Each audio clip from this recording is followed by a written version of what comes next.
오늘은 출애굽기 14장 13절 14절 말씀인데요. 설교 제목이 우리 같이 한번 읽어볼까요? 같이 읽습니다. 최악의 상황이 최고의.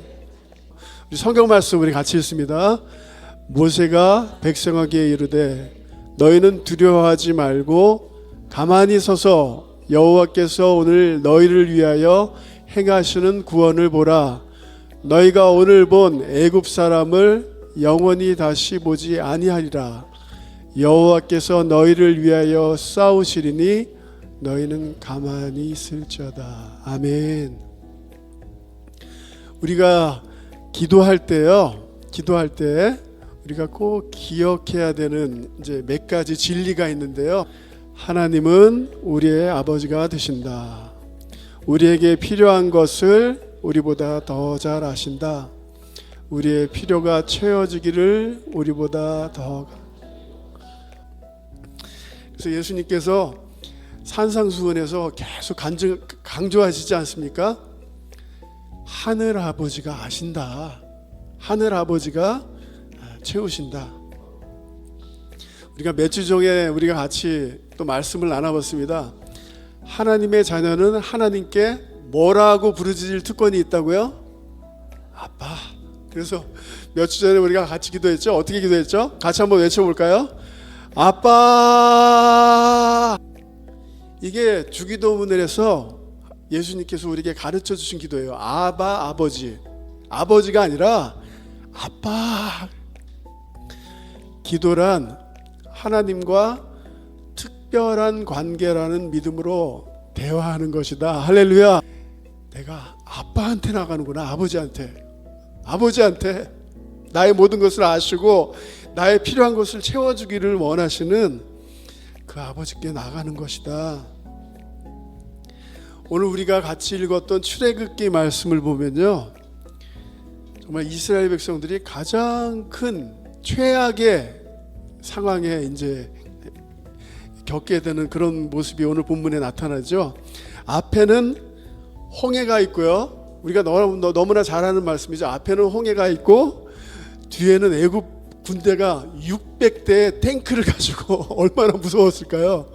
그 시대에 가장 유명한 600대의 탱크가, 앞에는 홍해가, 그리고 더 정확한 것은 옆에 오른쪽 왼쪽에 산이 있어서 산이, 그러니까 피할 곳이 없는 그런 시투아성에 이제 이스라엘 백성들이 겪게 되었죠. 근데 이 최악의 상황에서 이스라엘 백성들이 최고의 하나님을 경험하게 되죠. 홍해가 열어질 거라고, 바다가 이게 열려질 거라고 누가 상상했겠습니까? 이스라엘 백성에게 최고의 간증은 이 홍해가 열린 거예요. 그죠? 그러니까 오늘 설교 제목이에요. 최악의 상황이 최고의 무엇을 만든다고요? 간증을 만듭니다. 편할 때 기도하나요? 우리가? 기도 안 해요. 어려우니까 무릎 꿇고 기도하는 거예요. 우리 자녀들이 문제 일으키니까 그때부터 무릎 꿇고 기도하는 거고요. 네? 그러니까 가끔씩 기도하게 되는 것이고요. 성도님들, 우리가 넘어야 될 산이 높다면 그 영광도, 그 간증도 더 넓고 클 줄 믿습니다. 그러므로 우리가 넘어야 될 산이 높으면 높을수록 우리의 영광과 우리의 간증도 더 크고 높을 줄 믿습니다. 이스라엘 백성들이 앞에는 홍해, 뒤에는 600대 600대에 그냥 탱크가 쳐들어오고 옆에는 산이 있고 도망갈 데가 없는 거예요. 이랬을 때 이스라엘 백성들의 반응이죠. 우리가 하지 말아야 되는 반응, 첫 번째 두려움이에요. 애굽 사람들이 자기를 뒤에 있는지라 이스라엘 자손이 심히 두려워하여 여호와께 부르짖고. 매도예요, 매도. 사랑하는 성도님들, 오늘 우리가 무엇을 보느냐가 우리의 마음을 주장해요. 무엇을 계속해서 보고 있느냐. 이스라엘 백성들은 뒤에 쫓아오는 이 애굽 군대, 앞에 홍해, 그것만 보고 있으니까 막 두려운 거예요. 그것뿐만이 아니라 두려움에서 끝나면 되는데 거기서 그 사람들이 잠깐 부르짖었다고 해요. 사람 살려! 하나님 도와주세요! 이렇게 했나 봐요. 그렇게 하고 계속 기도하면 좋은데 부정적인 상상을 하죠. 상상. 우리가 어려운 일이 조금만 생기면은 우리는 일이 요만해도 상상을 어떻게 합니까? 이만큼. 예? 애굽에 매장지가 없어서 당신이 우리를 이렇게 끌어내서 이 광야에서 죽게 하느냐. 벌써 자기들이 죽을 것을 상상하고 있어요.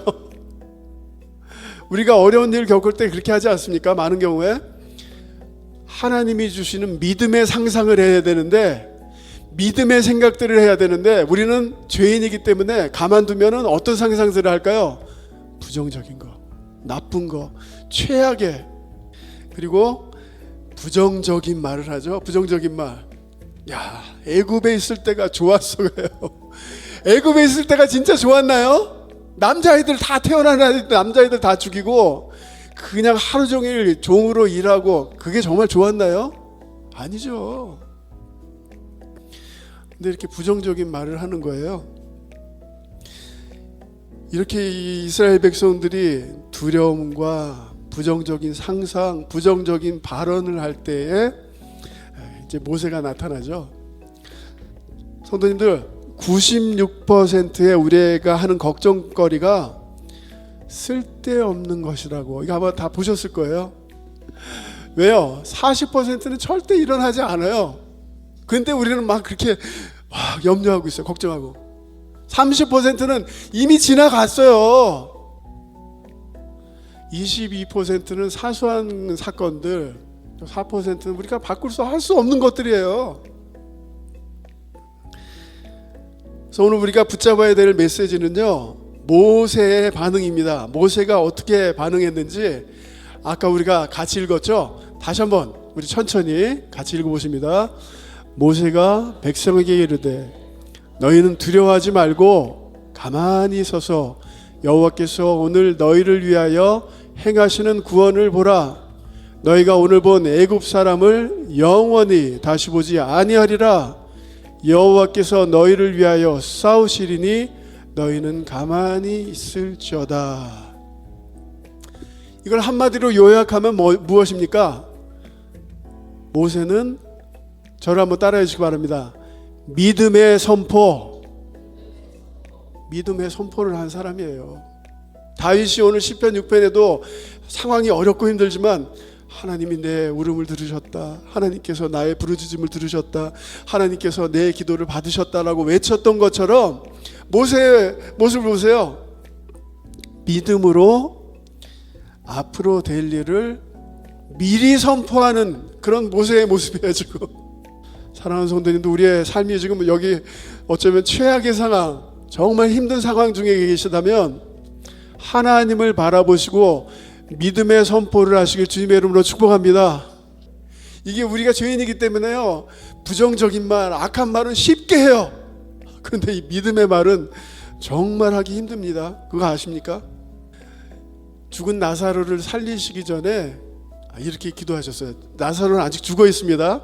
나사로는 아직 죽어 있는데 다른 사람들은 다 그래요. 아유, 이제 죽은 지 썩은 냄새가 나는데 어떻게 왜 무덤을 열라고 그래? 그랬을 때 예수님께서 이렇게 기도하셨습니다. 우리 같이 있습니다. 여호와께서 눈을 들어 우러러보시고 이르시되 아버지여, 내 말을 들으신 것을 감사하나이다. 항상 내 말을 들으시는 줄을 내가, 하나님께서 우리의 기도를 항상 들으시는 줄 믿습니다. 모세가 한 게 출애굽기 14장에 한 게 별거 없어요. 제가 보니까 모세가 한 게 딱 두 가지예요. 하나님께 부르짖은 것, 그리고 이제 지팡이로 물을 가는 것, 딱 두 가지예요. 우리가 해야 될 게 있고 하나님이 하실 일이 있는데 우리는 하나님을 하실 일을 가지고 우리가 붙잡고 걱정하고 있어요. 그러지 마시고 우리가 해야 될 일만 하세요. 부르짖으세요. 기도하세요. 외치세요. 그러면 하나님이 일하실 줄 믿습니다. 또 우리가 해야 될 게 있다면 두 번째는요, 하나님께서 우리를 위해서 일하시는 그 일들을 바라볼 수 있는 우리가 믿음이 필요한 것이죠. 어떤 저명한 신학자가 성경 전체를 한마디로 요약하면은 거기에 나타나는 하나님은, 저를 한번 따라해 주기 바랍니다. 행동하는 하나님. 그래서 출애굽기 14장을 보니까요, 제가 이게 볼펜 가지고 노트하면서 읽었던 말씀입니다. 모세가 한 건 딱 두 가지밖에 없습니다. 그런데 정말 일을 많이 하신 분은 하나님이세요. 여기 한번 보세요. 하나님의 천사가 그의 뒤로 가서 밤새도록 이집트군이 이스라엘 진영에 접근하지 못하도록. 그러니까 하나님의 천사가 구름 기둥과 불 기둥과 같이 뒤로 가가지고 애굽 백성들이 컴컴컴하게 만들어가지고 빨리 오지 못하게 하고, 이스라엘 진영은 빛을 허락해 주셔서 빨리 도망갈 수 있도록 하셨다는 거예요. 할렐루야. 모세가 이제 지팡이로 홍해를 이제 이렇게 앞번따 하니까 여호와께서 밤새도록 강한 동풍을 불게 하셨다. 이게 그냥 홍해가 그냥 쭉 열린 게 아니라요, 밤새 강한 바람으로 이 홍해가 열리게 하신 거예요. 그리고 하나님께서 그들을 혼란 가운데 빠뜨리셨고요. 저는 25절 말씀이 정말 마음에 와닿았어요. 제가 이 출애굽기 14장을 읽다가 그 애굽 군대가 가장 자기들이 믿고 가장 프라이드가 있던 자존감이 있었던 그 탱크가 하나님께서 그 탱크의 바퀴가 다 빠지게 하셨대요.